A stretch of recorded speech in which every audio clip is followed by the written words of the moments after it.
Anger management is the key word for the day. It might be, yeah. Look at the oh my face hurts. My brain hurts, my face hurts. They all hurt. You know, What amongst happened, Cormac? amongst all of the other things that happened today, work wise and everything else, we have our water line, both the water main along the main road and the feeds into the neighborhood are all being replaced. So obviously they've Sweet. got to replace all of the taps within every part of the, like, from the feed into the neighborhood to each of the houses. And so they Okay. put this they put this little note on there that says, well, first of all, they said that there was going to be some sewer line work coming soon. Not water line work. Sewer line. So we're like, okay. And they Most said, people don't know the difference. and then they said that this work wasn't going to be till like mid-October or late October. I think it started like the week of like the 19th or something like that. 16th is when it, week of the 16th is when it was supposed to start.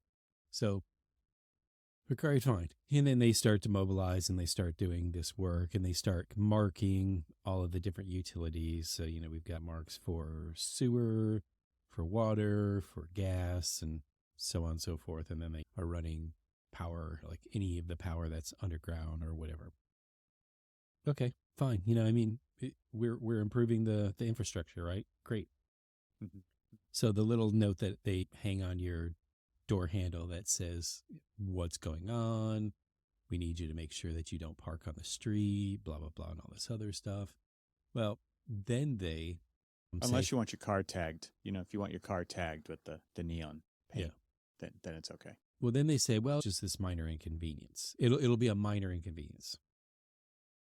Let me just tell you If right we now, don't brother. say so. If we say so ourselves. let me tell you what their minor inconvenience is. First of all, Okay. the 4-lane road is a 1-lane road. There's pipes and stuff like all up and down. Because we live on a court, there's one way in, and it kind of like loops around. So you can either come in one way or come in another way. Well, they've got one side completely blocked off. Okay. If you tell us in advance that you're going to block one of them off, then we'll make arrangements to go through the other road, right? Sure. Right. No. No. Because Yeah. No. all of the piping and all of the material and everything else is on blocking that side of the neighborhood. The other side is the backhoes, the dump trucks, let me just go ahead and set down this several ton chunk of concrete water, like new manhole structure and all this other stuff. And hope that at 7:00 in the morning when we're starting all of this work, it's not going to be too much of an inconvenience when everybody in the neighborhood actually wants to leave or take their kids to school or whatever. Right.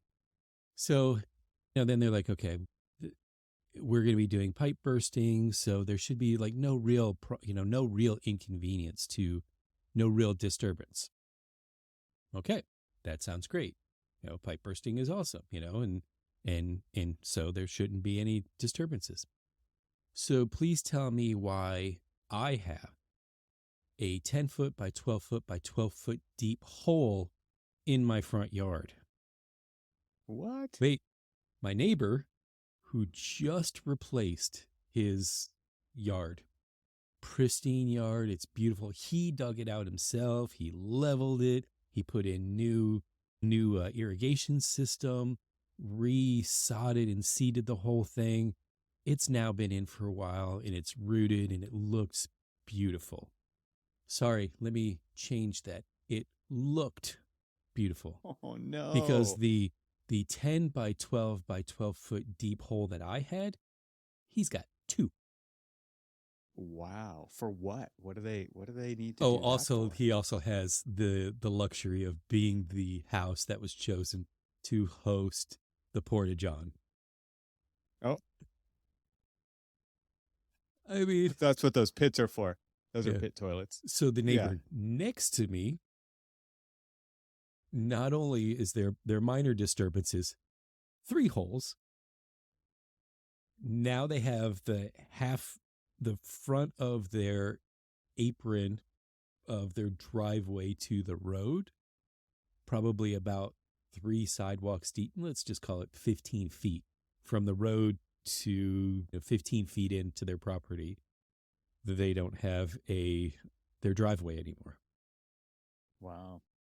It'll That all was get put back exactly as it was. exactly, and this was Right? a new. This Exactly. they just paid for a new driveway too, Wow.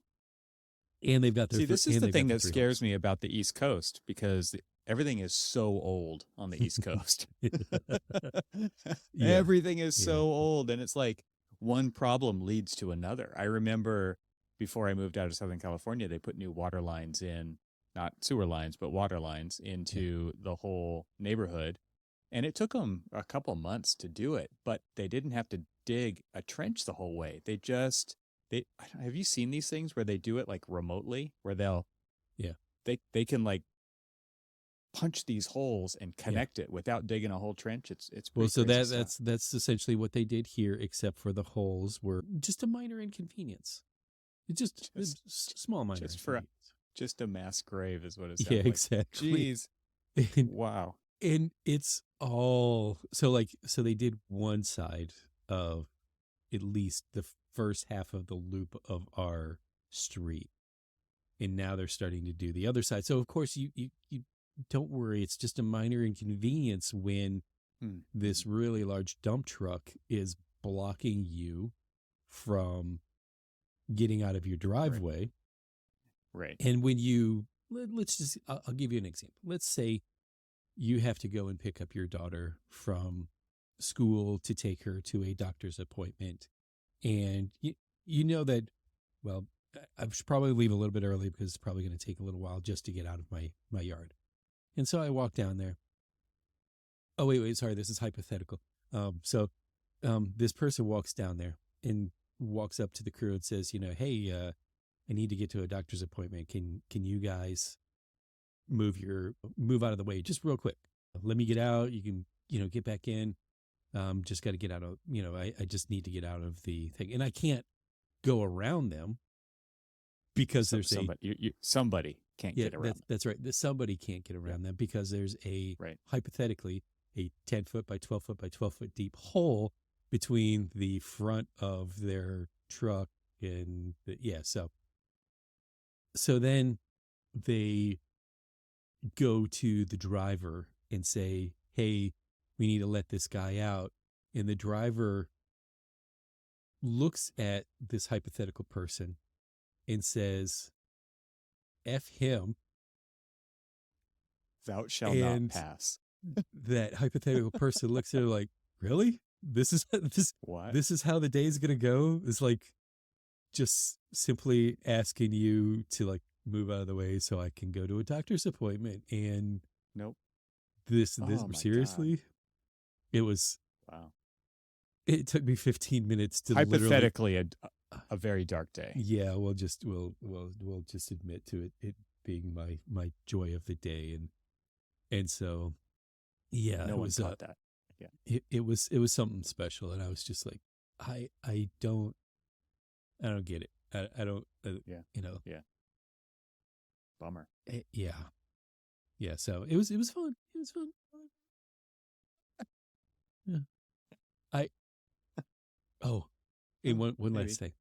So where they're stockpiling all of the pipes happens to be in front. So there is a very well known and has been a long standing tradition within this neighborhood. And so I just learned about it, obviously, only being here now a year. There's this family that owns 2 properties and they've got a couple of like garages. So they have this thing called the Haunted Garage Productions. And what they do is they do this really, really big haunted house. And it opens up on the 6th of October, which is in a couple of days. Not this year. Yeah. And the Oh, and where all of this stuff is literally stockpiled in front of the entrance into this awesome neighborhood haunted house of thing. course. Yeah. And I just look at them every time I go by, and I'm just like, these poor people. They're just like, Yeah. this is this is something fun. This is like, I mean, and I will say that there's thousands of people who go to this thing all the time. I mean, yeah. And I can't even make eye contact to my neighbor who did all of this work on his lawn. And he now has basically, these big, massive graves dug in his front yard. And, Right. oh, and they didn't bother to check to see if there was a irrigation system, just assuming, probably not, but he had one in. I sat around chatting with him while he was installing it. Yeah, they dug that up too. Well, yeah. So, Of course. so yeah. Sounds like a comedy of errors. Is this a governmental agency or is it private? Did they hire a private company to do this work? Do you know? They hired a private contractor to do the city's, water main replacements. Yeah. So Big yeah. fat contract. Wow. Yeah. Major bummer. Yeah. Yeah, exactly. Well, maybe before we talk about, let's lighten the mood a little bit. We'll do a little bit of follow up here, to a previous conversation, and then we can get back into the serious stuff, the real architectural. What would you call this? This is like an emo episode. It's going to be very dark at some points. I don't know. Maybe that's not the right term. I don't know. I'm old. All right. I'm going to share. I'm going to do a little follow up here and share my my screen. So I'll do enough talking about this to entice our listening audience to check out this episode over on YouTube. But I don't want to leave all this in the audio episode, right? So we'll edit it out because I'm going to be pointing at visuals here. So if this is just I just want to give a fair warning. I'm going to share some images. I'm going to share some stuff that I participated in that we talked about in a prior episode where I rode around the rim of Crater Lake, and I want to show some pictures and kind of some graphs and maps and stuff. And we won't leave all that in the audio only episode, but we will have that in the video episode. So if that gives you, if you're intrigued about that, you might want to go out and check that out, but it'll be cut out of the audio part. So I'm going to share this. Yeah. So yes, we understand that there's going to be a audio and visual component to this, and right, if you'd like to see the visual component, it doesn't mean meet us down at the local Mexican cantina for some margaritas, for the slideshow, because again, yeah, right. All right, so I'm going to start here. Riding the Rim was not the margarita bar that you had hoped for, right? Yeah, all you can drink margarita bar. Sorry to disappoint. This is, I just want to start off here because I'm doing like a presentation. This is where we're going in new directions with ArcaSpeak, right? We've added the YouTube channel. We've got a visual component. We want to start taking advantage of that. It doesn't mean everything's going to be over there and not on audio, but in this case, visual makes the most sense. So I wanted to start zoomed out here because I thought this was cool. This is just a map of the United States and shows, I think in this case, I'm filtering by hiking trails. And I just thought this was kind of cool because you can see like where the main trails are. It's like there's not very many trails in the middle of the U.S., right? It's no. So we're very blessed here on the West Coast. The East Coast is also very blessed, and if you look at the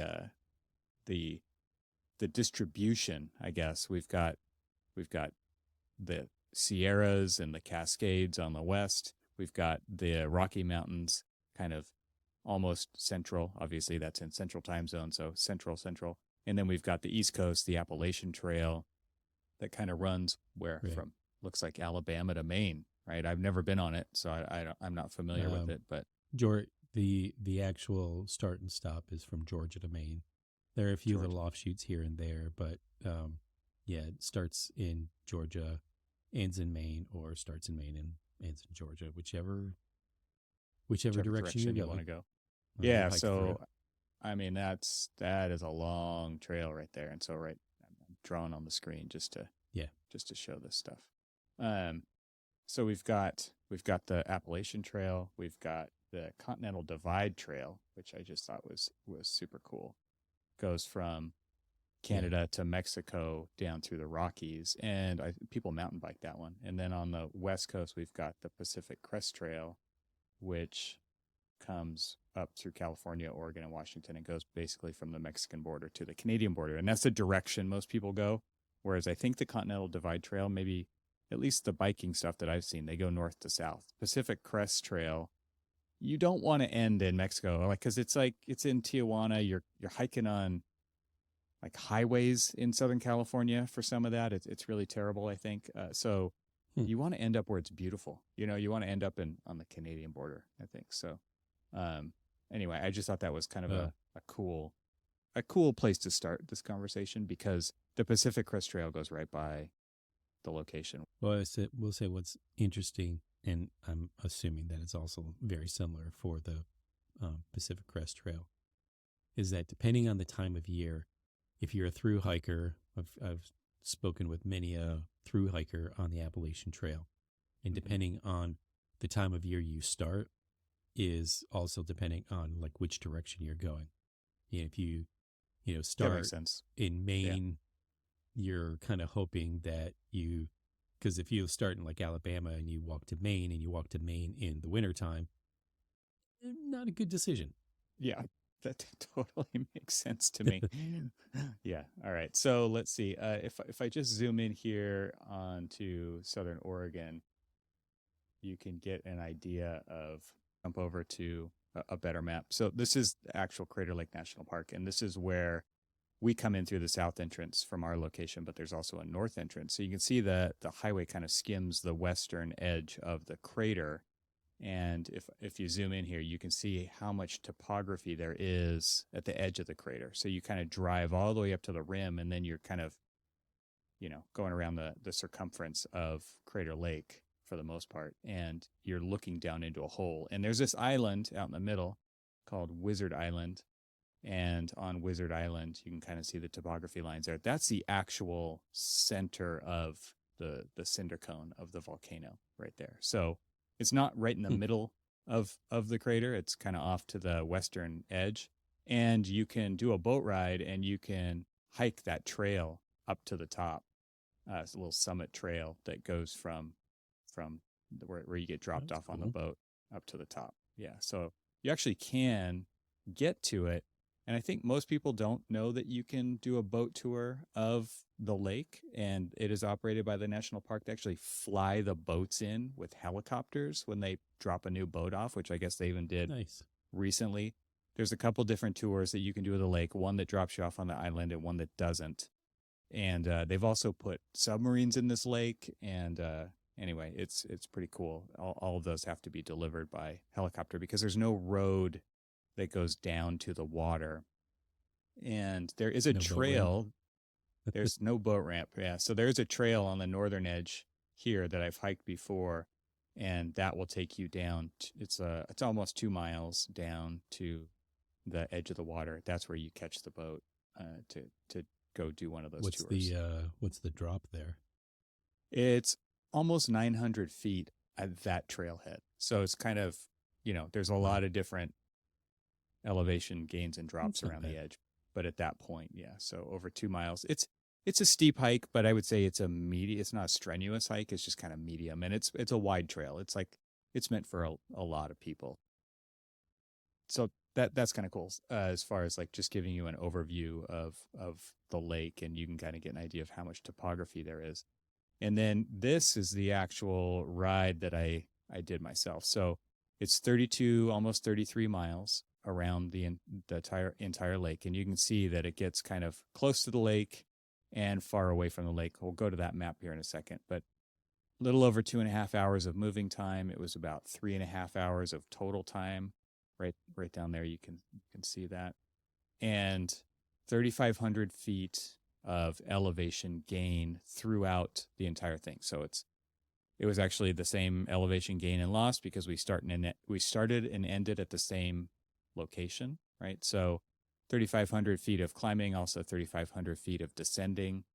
And if I scroll down here, you can kind of see a cross section of elevation as we did the ride. So the climbs and the descents were kind of evenly distributed. The lake, and we did this stupid thing where when we were driving in, we saw people riding down the hill that we were driving up to go up to the top of the lake, where we just thought everybody starts at the top of the lake, and we're like wondering why. Oh, were they already done or what? And it just turns out that they were smarter than us. They started at the bottom of the hill and did their climb first.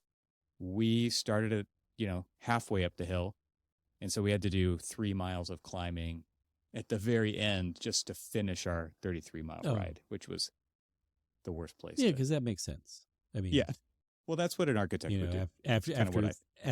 After almost 36 miles of riding, and that's what you wanted to do, is do a hill climb at the very at the end. Yeah, when you're the freshest, and I was when you're the most warmed up, I guess, at that point. So. Yeah. Oh, that was it. It was just like the 34 miles was just the warm up for the an easy warm up crush of a climb. Totally. Yeah, I mean, because looking at your time, I mean, you were doing a pretty decent clip of time. Right. I think it's pretty standard. They said anywhere between 3 and 5 hours to do it, and so for us, it was 3.5 hours of time. But for me, I'm pretty positive it would be closer to the 5+. And actually, if I did it again, I would take longer because I would enjoy it more. I think this first time it was like, we don't know what it's going to be like, so let's go for it. And it's not like we were racing, but at the same time, other people are waiting for us at the end. It wasn't just us kind of hanging out to do our own thing. There were other people kind of reliant on our schedule. You never know if you're going to have a breakdown or a mechanical issue or a flat tire or any of those things. So it does stop at 6 p.m. They take away all the snacks at 6 p.m. at all the stations around the lake. And so it's like you want to be done before that happens. Otherwise, you're going to start risking various things. So. Wait, they take away the snacks? They take away the snacks at 6. The volunteers go home at 6. Yes. And this is something that they close the roads off, free of cars, or at least a good portion of it, right? So basically there's that entry road that comes in from the south, right?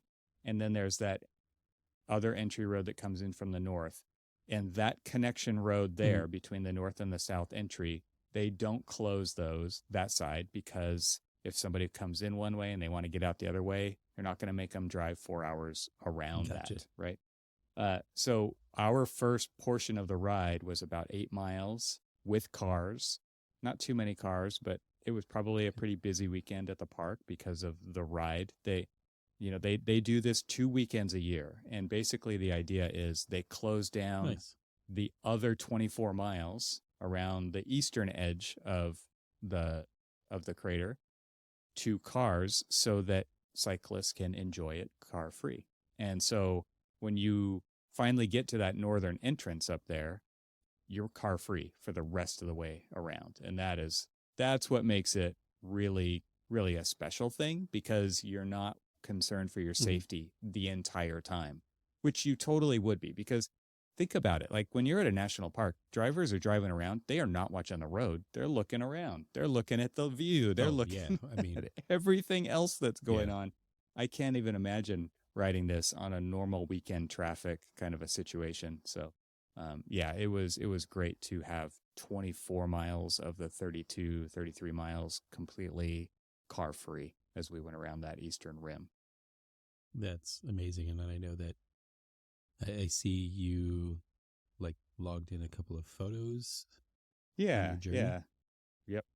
So let me close this down. What is this app you're using by chance? This app is called Strava, and this is where a lot of athletes and cyclists kind of track their all their tracks. So if you go running, trail running, if you go Okay. cycling somewhere, you're recording that with the GPS. You could be using the Strava app on your phone. You could be using a watch. You could be using another Garmin device, or, several different companies make devices. And then it synchronizes up to Strava so that over the year you get like total tallies of how many days you went riding, how many miles you rode, how much elevation gain you did. And it's kind of a nice way to just at the end of the year or over That's time, people do it multiple years. So you can really start to get an idea of what's going on with your training or your cycling. So yeah, so I'm going to share some photos now. And these are photos of when we were starting the ride. This is a photo when we started. You can see the lake in the background. It kind of had some smoke in it. Have been wildfires in the area.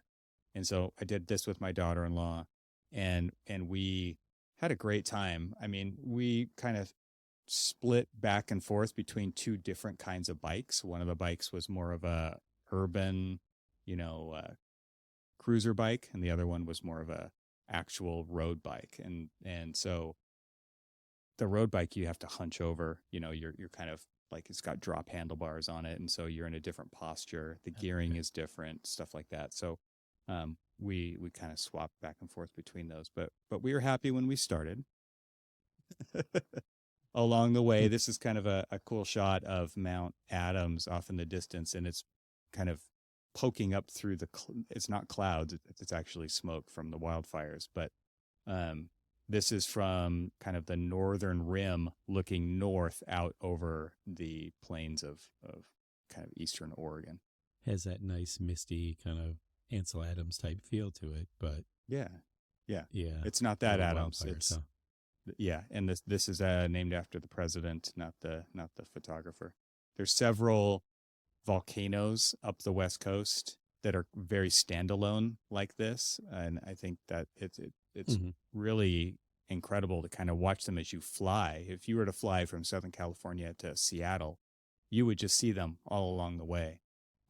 And that's pretty cool to have these kind of standalone mountains, which is very different than what I'm used to in Southern California, where all the mountains are kind of together. So Mount Whitney being the tallest peak in the Western Hemisphere, you can't even tell where it is because it's just mixed into the other Sierra Nevada mountains, right? So you can't really see it, but these mountains are very standalone. There's like Mount McLaughlin, Mount Adams, Mount Jefferson, Mount Bachelor, Mount Hood, all the way up through, Mount Baker. What's the big one in Washington? It's Mount Rainier, right? So that one's a huge one. Yeah. So they're all kind of, standalone, volcanic. They're very, very cool geology up here. And then you can just get an idea here of the glassiness of the lake. It was just like incredibly not only crystal clear, but crystal smooth as well, right? Polished. And it was beautiful way to start the day. It was a perfect day to do this ride. Yeah, and I drive past, almost on a daily basis, our Lake St. Clair, that kind of divides the U.S. Detroit area with, the Windsor area in Canada. And 9 times out of 10, it's usually like really choppy and windy. And you see, it's like you see a lot of activity. And here, this thing just looks like a sheet of glass. It looks like that architectural project that you cut all of the chipboard, you stack it all up, you make all the topos, you put in all of your thing. And then I don't know, how you did it, but I just used like a copious amount of white glue, poured over time, and then didn't have access or even the mindset to do an epoxy thing. Mine was all just like built up white glue, and it dries up, and it's nice and glassy, which looks like this. But that's an amazing shot because I'm so used to our lake looking like you just put out to sea on the North Atlantic. Yeah, it's a nor'easter. And those lakes are huge. I know the one you're talking about is not as big as the Great Lakes, like proper, but it's still huge, right? And so, and you get a lot of wind. And here, this is sitting down below the lip of the crater, right? And it is kind of protected. There's no inlets. There's no outlets. So you'll only get disturbed by weather, and there happened to be no weather on this day, so it was perfect Which was, mirror surface. yeah. Basically You just from besmirch my Lake St. Clair it's and not very call big. it not a Great Lake. I said it's not one of It's the a- proper Great Lakes. You can add that to the feedback bin if you'd like. I'll be Here's the first one a to give you feedback on that one there, sir. feedback. Here's your feedback. Here's a kind of a panoramic shot of the lake on the way around, and this is halfway around where I wasn't feeling the pain yet, but you can see some areas have some I pretty was gonna say serious you still have a cliffs. smile. Yeah, exactly. Yeah. There's some pretty serious cliffs on different pieces of the coastline, and then this is the Phantom Shipwreck portion of the lake, and it's just this gorgeous kind of rock structure that's poking up out of the lake, and there's a separate trailhead that looks over that. But from certain distances, it does look like a ship sank when it like came, got too close to the ground or something. But it's these very sharp, jagged rocks sticking up out of the water right there, and it's pretty sweet little feature of Crater Lake National Park. Just to let you know, my lakes have real shipwrecks. Yeah, We don't have to pretend. you can actually get boats into those lakes. Yeah, not these ones. This Just is ask the Edmund Fitzgerald. famous Gordon Lightfoot song about that. This is the final kind of view when you get to the lodge at the very end of the ride, and it had cleared up nicely. There was very little wildfire smoke left by this time in the day, and a few wispy clouds, and you can see Wizard Island out there in this shot. So kind of gives you an idea of the scale of the actual cinder cone that's in the middle of the lake. And yeah, I was tired by the end. My cycling partner was still doing just fine with her youthful age. Yeah, I was gonna say, where was that last shot showing that you hit the ceiling, the wall, the whatever we want to call it, the pain? Wall of pain. I actually did really well on this ride. I've been riding my bike for a few years now, but and I will definitely do this again. It wasn't one of those things where I'm not. I did it once and I'm done. I would, if weather is good, it's totally worth doing this ride. And it's now that I know even more what to expect, I would definitely do it again. All right, so that's it. I wanted to follow up because we had talked about doing that, and it's always fun to share a new adventure. So, yeah, that was cool.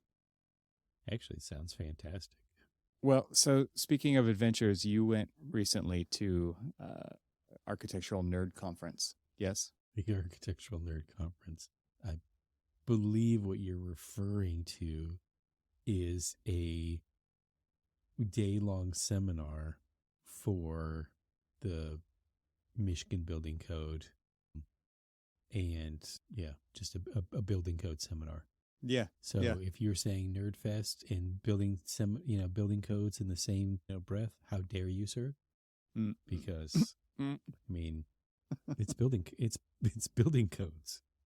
You How have could this you not weird love building thing. I codes? think we talked about this on a previous episode recently. Even please fact check this. But you like continuing education. You like doing as much as possible. You do Well, as much as is needed for maybe 5 people for their continuing education requirements, not just one person. I was sitting next to someone and they're just like, I can't believe how far behind I am on my CEUs. And I'm thinking to myself, I can't believe that I'm actually here because I don't need them. I mean, I need 24 for the state of Florida, 24 for the state of Maryland. I need 20, is it 20 or 18 for AIA? I think it's 18. I think I have all of them. Granted, it's the same 24 for each state, except for Maryland or Florida actually requires a couple of extras, and we've talked about that. Hmm. I think I actually have enough CEUs to give them their own without doubling up. I Wow. Oh, that's I'm at ridiculous. actually before I went to that one. And truth be told, that I've actually already done 2 other CEUs since then. This was a 6-hour CEU. And before I went, I had 48. Wow. So I really You're don't getting need there. any more. Yeah, And you don't need any more. and to be quite honest with you, okay, so But Nerdfest, that's not why yes, you went. That's not why you but went, right? it's not why I went. It's not why I went. It's 2 reasons why I went. One, actually, it was a really interesting topic. Funny enough, I mean, everybody. I told somebody that I was going, and they're like, I don't know if I could stay awake. The guy was engaging. He actually made, as weird as this sounds, he actually made building codes and talking about building codes and talking about kind of like weird ways of doing like mixed use buildings and stuff, which is stuff that we do all the time. I mean, I don't Hmm. think that there's a single building I've done in the last, I don't know, decade, 2 decades that hasn't been a mixed use building. I don't think that I've done a single use building. Even when you're doing education, it's still a mixed use because there's certain occupancies within that one that require you to do mixed use. And so I'm always a he little made it confused by the term interesting. mixed use because mixed use to me is like, and it's correct, but I think of it as a typology, and I don't think of it as like a code thing. I think of it as, there's retail on the bottom and Yeah. there's living, there's residential above, or there's parking garage down below. And so mixed occupancy is how Well, I've always there, talked about this. So, yeah. So yeah, I mean, mixed occupancy, mixed use is sort of interchangeable. I mean, okay. mixed use, to be quite honest with you, in the zoning world is exactly what you just said. Um, I guess we get lazy and say, instead of saying mixed use occupancy, we Okay. just say mixed use. All right. And Thank you for straightening that up. because I mean, it's hard. It's hard to actually add the word occupancy on the Yeah, end. that's a hard I mean, one. I've already like Yeah. exhausted my breath over mixed in use. Yeah. Now you're Yeah. gonna say occupancy, God, but good job. uh, but what was interesting about it? So like we went. So the first half of the day was, yes, Nerdfest out here, but the first half of the day was about the rehabilitation code. Essentially renovations, additions, things like that to an existing building. And that was interesting because I do a lot of that. In fact, it seems like the last decade and a half of my career, if not 2 full decades of my career, has been a lot of adaptive reuse. And so it's interesting to kind of go and sit down and go through the code in a way to almost make sure that I'm doing it right. In a way, it's Yeah. am Sure. have I been. And what was interesting is, so when we were doing the mixed use occupancy half of the day, he wanted to go through a portion of the code that was dealing with control areas. And he started talking about like control areas. And if for those of you who don't know what control areas are, it's just a way to compartmentalize your building that may have a higher hazard and separating it from a lower hazard, whether it be from, chemicals or other higher hazard, situations, and be able to like do a mixed use building and still have like these higher hazard occupancies within that building. And so do a lot of lab buildings. So we're obviously going to be doing things that deal with a lot of control areas and things like that. So Mm-hmm. one of the things that he was talking about, he was going through the code and he was talking about like, the horizontal separation of control areas and talking about, egress and separations and things like that. And then he started talking about the vertical separations, and he was talking about what the code allows. And he started going through, he's just like, at, 1 to 3 floor, you can have 2 control areas at 50% each to get your, full 100% occupancy of those, and, so on and so forth. But as you descend or ascend upwards within a building, it starts to reduce the percentage of chemicals and area that you can have up above. So that's all well and good. And so he gets to a point where he's like, well, you can do all of this, but who would really do that? It's just like, it just doesn't make any sense to do that. And I'm you're like, sitting here, you do that and I thing where you're slowly start to raise my hand. like, Yeah. I slowly start to raise my hand, and I'm like, yeah. Like, literally, the chart that you're using is a section through my building. There's a certain allowable to, it's like 9 floors and above. I'm like, well, I got a 12-story lab building. And then he's just like, and you've got certain ones where you can go below grade, your basement at 1 level, your basement 2 level, and then you're not allowed at basement 3. And he goes, but it's such an unlikely situation.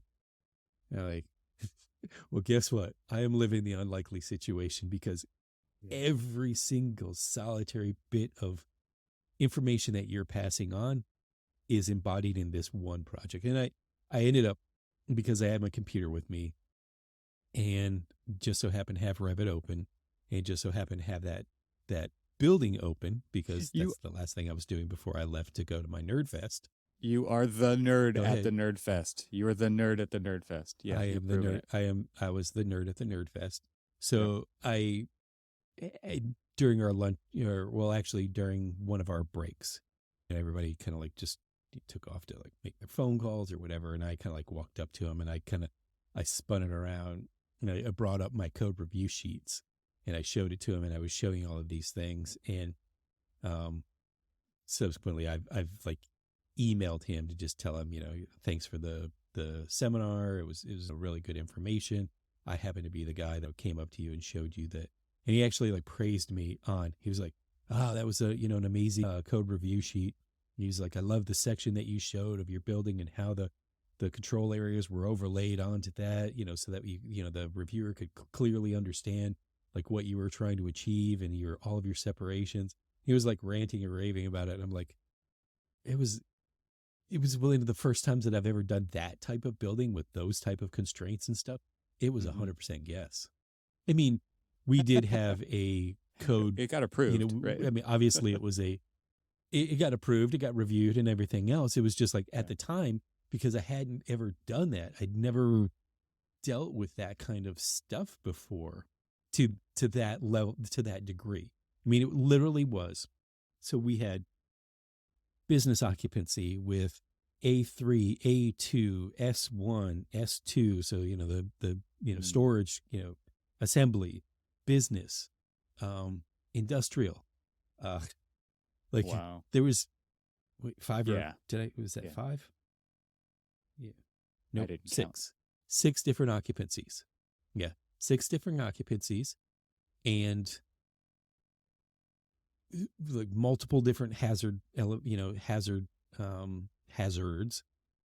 buildings that are going to definitely have, tons of chemicals in them and everything else. And it was just, as he's like telling everybody, don't worry about it. You're never really going to have to deal with anything like this. Like, you're not, but I am. I think one of the interesting things about what you were just saying is how you communicate that to the permitting agency, right? And so you talked about showing those zones in section, and this reminds me of that meme that's been going around of that somebody posted that says, here's what my parents think I do as an architect, and they're showing, beautiful design and swoopy buildings and just amazing architecture, and then there's what she's actually doing, and she's typing into Google, how far away from the wall does a toilet go, and I mean that's what it's like. It just kind of speaks to the type of work that you're talking about, which is the nitty gritty technical work that you have to do to get the set of drawings approved for construction.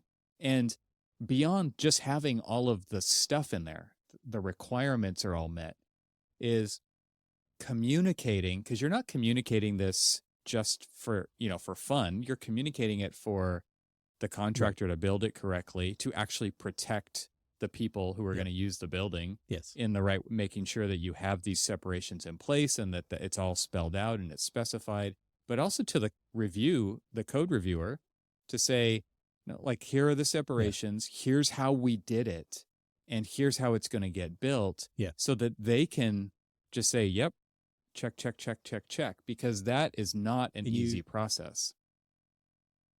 Yeah.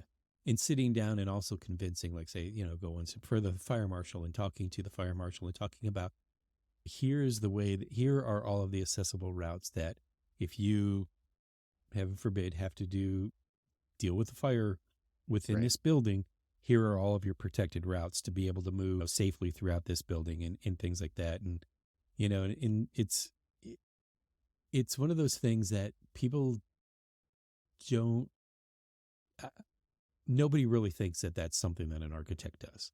Right. And so, they don't really, they think, oh, well, you're just drawing all of the, the pretty pictures and everything else. And, it leaves it up to somebody else to do all of this other stuff.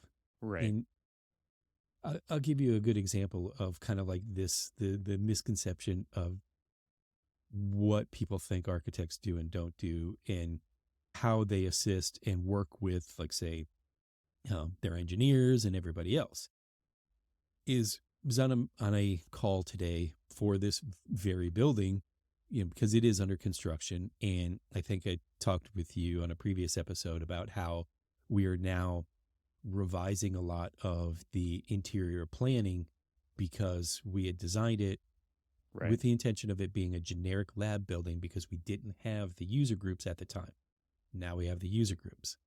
And there is a really big portion of this building that's actually already constructed that has to be deconstructed to accommodate some of their things. Mm-hmm. And, it's trying to be as very kind of like understanding about their process and really knowing is like, how do you work? How do you actually do your job so that we can help shape the building to accommodate your, what you do, what you do. And, but, when we're listening to all of that, we have to then take all of that information, run an analysis and say, all right, well, it was designed for this. And we sort of have all of the infrastructure in for this, but you don't need half of that. You need something completely different that's going to require different supply and return and all of this other stuff. And they're like, yeah, okay, so we'll do that. We'll do an analysis of it. And when they think that they tell you what they need, their assumption is that that's what they're going to get. Mm-hmm.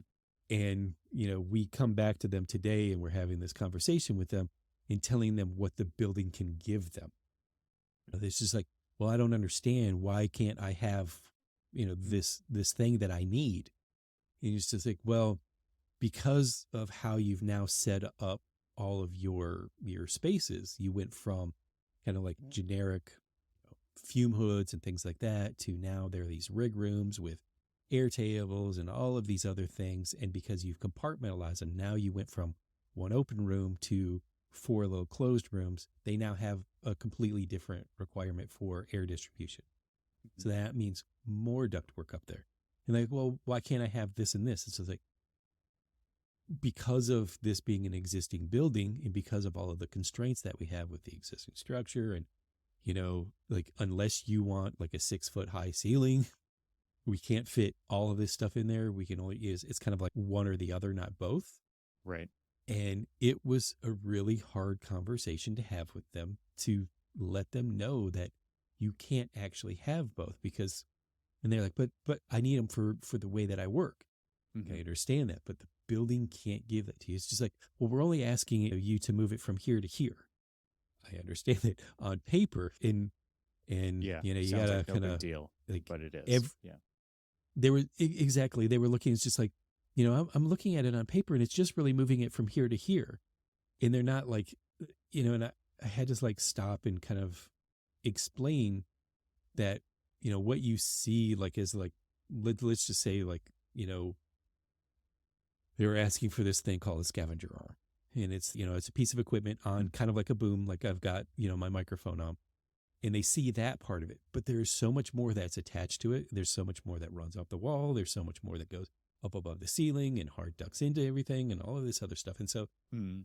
but they don't realize that, yeah, they see this and it should be easy for this to be moved down the wall, but you still don't have the space above the ceiling to accommodate all of the things that makes this little thing here work. Yeah. And they're just, but I don't get it. I mean, again, it's just, it's just moving it down the wall. Can't we just extend it more? Like, you don't have the physical space. There's like literally like, if you said you have a 5-passenger vehicle, but you want to fit 12 people in there, you can't. There's It's another like, analogy. you just There's can't the fit there. 10 pounds of crap in a 5-pound bag, right? It's like you just don't have, and that stuff is not visible on the surface. And I'm sure they're even Right. thinking like, but we can do whatever we want. We have the money to do whatever we want. We can make this change. Yes. But they're not Like, thinking through all of the different repercussions of what's involved in making that solution happen.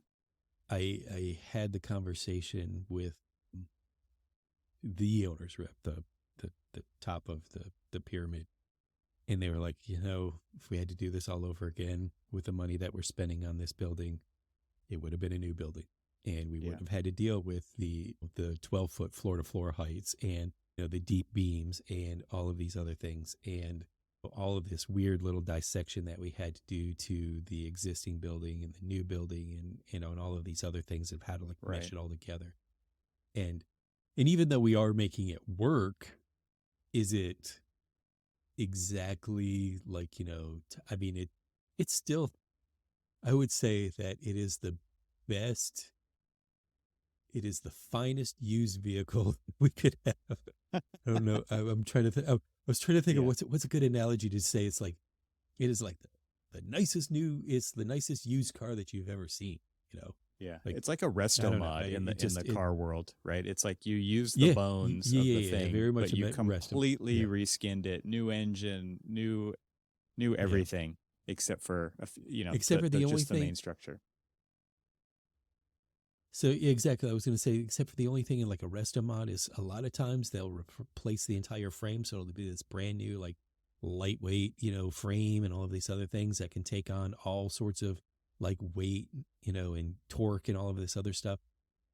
We got a 1962 concrete and steel building that has really, really low floor to floor heights, and the air conditioning wasn't like main like duct trunks and all this other stuff running through there.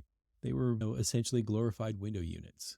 Yeah. It was just a dual duct system, and it was all these just ridiculous. It was the thing that I've learned, and I know you probably have too, and I know that plenty of other people who are listening have dealt with this. But the thing that I've learned that is like increased my knowledge of construction is all of the bad construction that I've had to deal with over the course of my career, of having to undo something that should have never been done, but it was the way that they did it.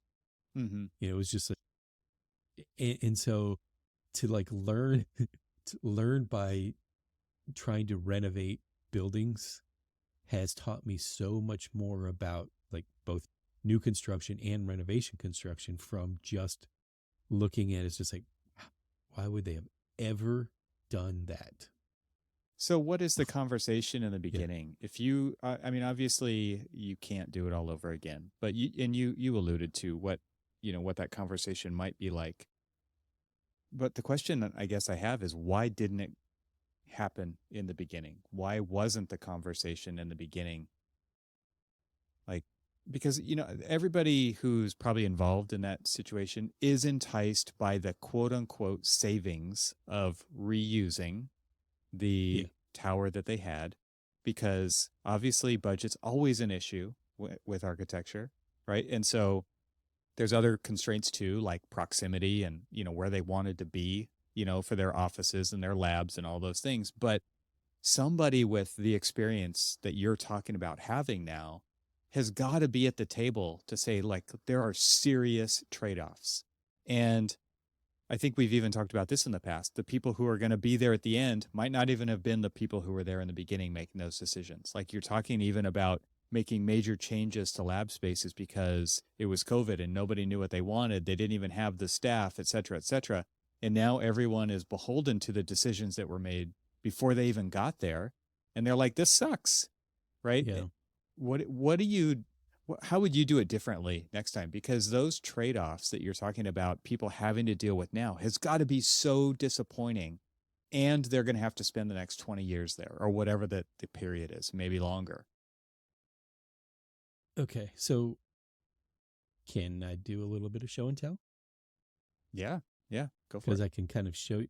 It's really sort of hard to explain some of the rationale of this building, and one of the the reasons why we did what we did without really sort of showing you like what some of the constraints were. Mm. And so on screen you can now see the Johns Hopkins Hospital complex. Mm-hmm.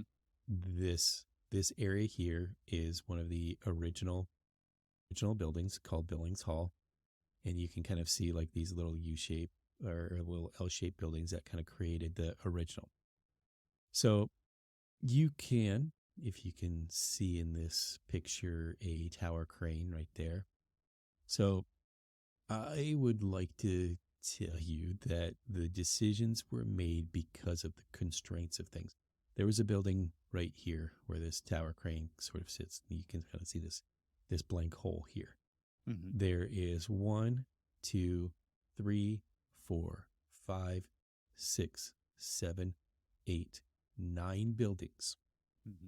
all surrounding and touching our building. And even more so is there is a series of utility tunnels underneath here. And I don't know how I get the short straw, blessed, whatever you want to call it, that actually, I mean, really, there's like, I don't know how or what you really want to call this, but somehow, some way, I always get stuck with having to build over the top of these projects that have all of the site-wide utilities, not just for the building, but site-wide utilities. Mm-hmm. And so then here is the actual, as you can kind of like see and spin around and everything, you can sort of see the constraints of the actual building. And so like you can see all of these other buildings squeezed in and around it. We are touching a lot in this, and it was a decision not necessarily made on economics. It was more about logistics. Also the fact that there are multiple buildings that are still occupied while we're doing the construction. Mm. So, there's an occupied, you can sort of see like all of the green board going up on this, building in the background. That's the south wing of this. This is the west wing, it's their core, and then our north wing will be, in this particular one, it's actually there, but in this particular view, it's not there. But I mean, so it's this kind of like weird T-shaped building that, fits into all sorts of different things. And so honestly, because of the fact that, oh yeah, by the way, because of this podium, it's sitting on the central circulation system, pedestrian circulation throughout the hospital core. And so there's like, it's called the main loop that like loops around all of the different buildings and everything else. And so it's pretty complex. I mean, there's a lot of different rationales and reason behind it. And you'd say, well, at the end of the day, it would have saved a lot more money if we would have just like leveled this and started over. Well, that's not really the case, because then they wouldn't have been able to get the amount of like square footage into this building, because we would have had to have conformed to the new zoning code rather than, because this is an existing building and we're doing a adaptive reuse to it, we're able to like keep the floor to floor heights, and I mean we're allowed to keep the number of stories we have. If we were to demo it and start over, to get the needed, like say 16 to 18 feet floor to floor for a high performance lab building, you wouldn't get as many floors in. And because technically the building already exceeds the overall zoning regulations for the area, but because we're grandfathered in because of its existing nature and the existing building, we can go as high as like this adjacent building, which is the highest point on the campus. So sure enough, we is exactly as high as that. And so, I mean, there's just a lot of constraints to there's a main arterial road that goes through the city, and there's just a lot to the decision behind why we did that. If it was possible to like do this all over again, I'm not sure how the powers that be would have approached this. They may have said this isn't the right place for this particular project. I mean, we've got other areas throughout the campus. Maybe we do it somewhere else. That kind of the situation.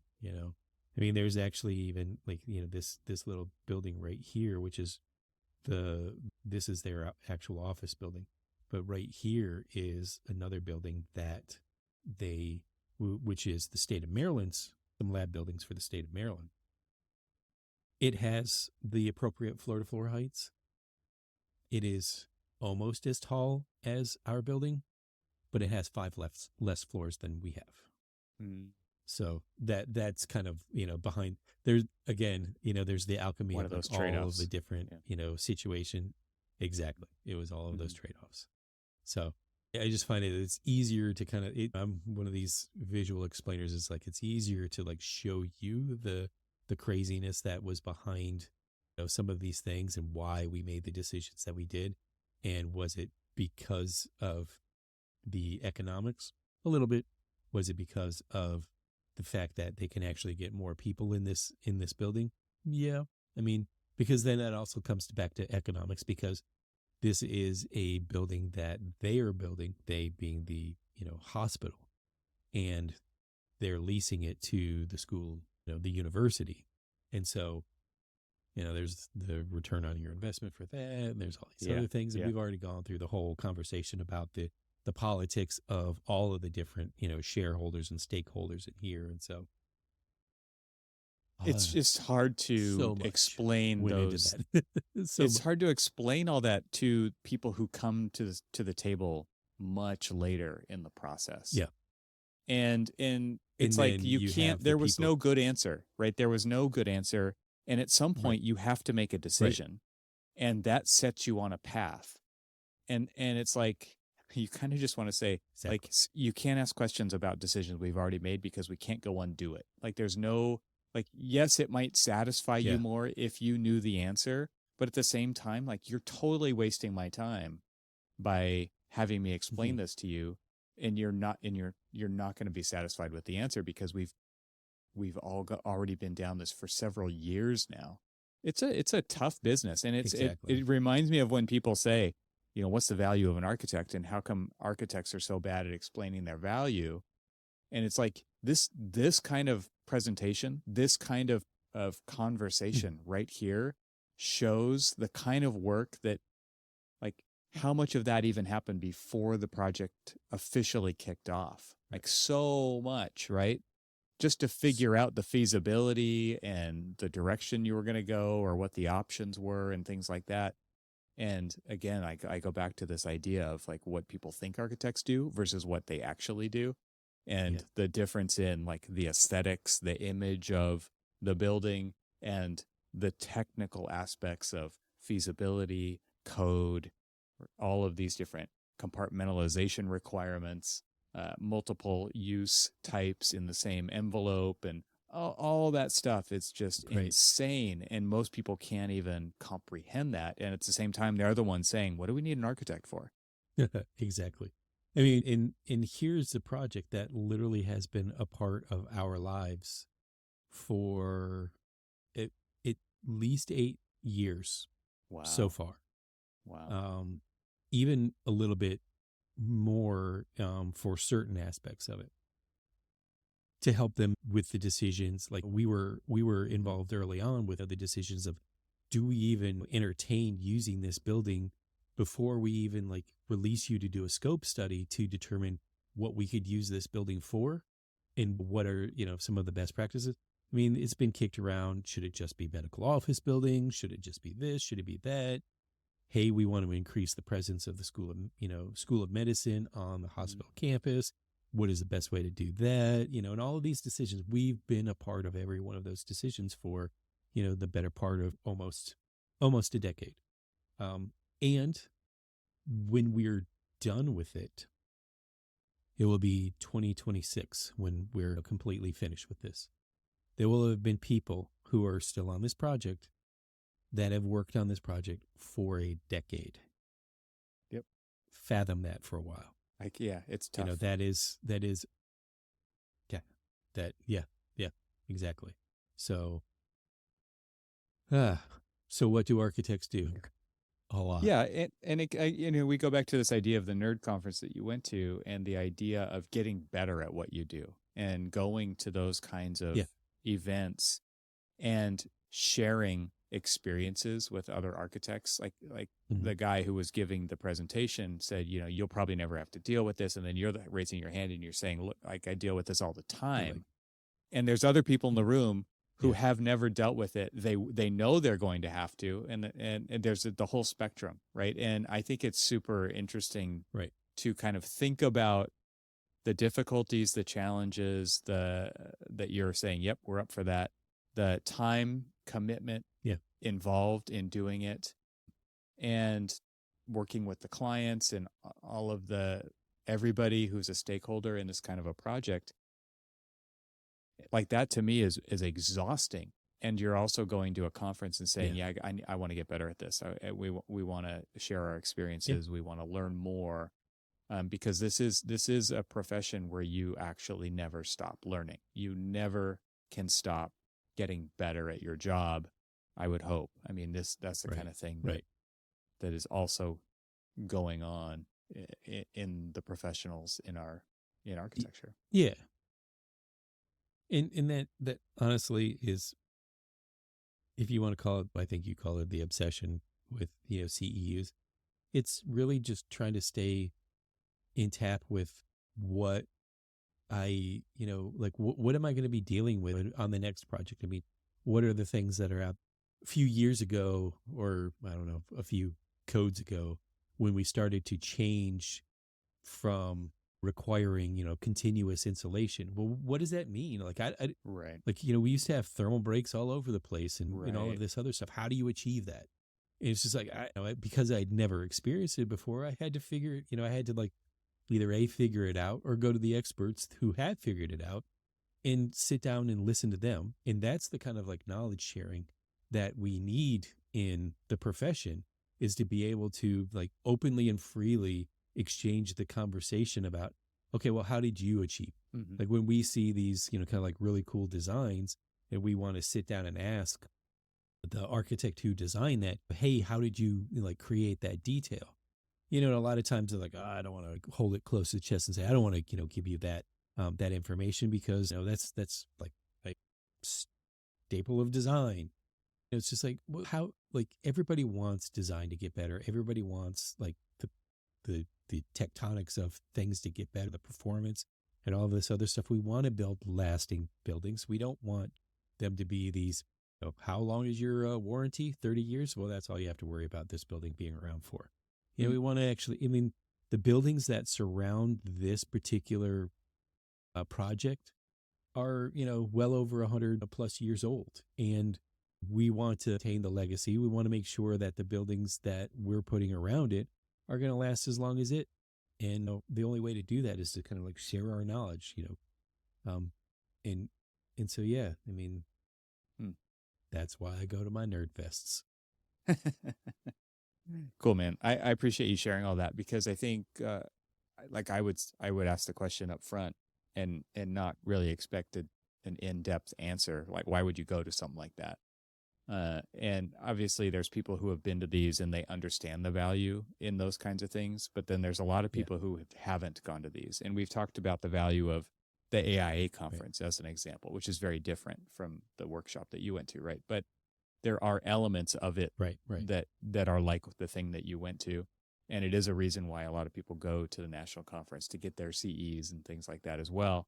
But it is worth sharing why these kinds of pieces of the profession, the continuing education parts of it are important, and the kinds of experiences that Yeah. you can have at those, learning or otherwise. If you're absorbing, if you're giving back to the crowd at large and helping them progress as architects too, I think these are all valid reasons for going. And so it was cool to hear your experience with that. And you just wanted to pick on me and call me a nerd. Mission accomplished. Accomplished and appreciated. All right, are we done for this one? Yeah. Cool. I believe we are.